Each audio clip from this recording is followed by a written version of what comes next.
Here I have Blackview BV6600, and today I'm going to show you how to take screenshot on this device.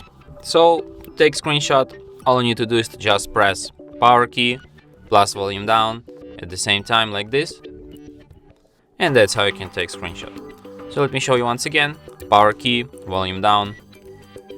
Easily press both keys at the same time, and that's how you can take screenshot easily. So yeah, we can find our screenshots here in gallery in the screenshots album.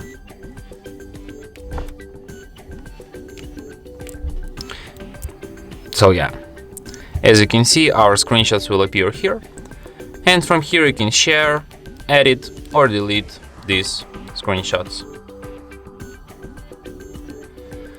And that's it. Thanks for watching. If you find this tutorial useful, don't forget to hit that like button and subscribe to our channel.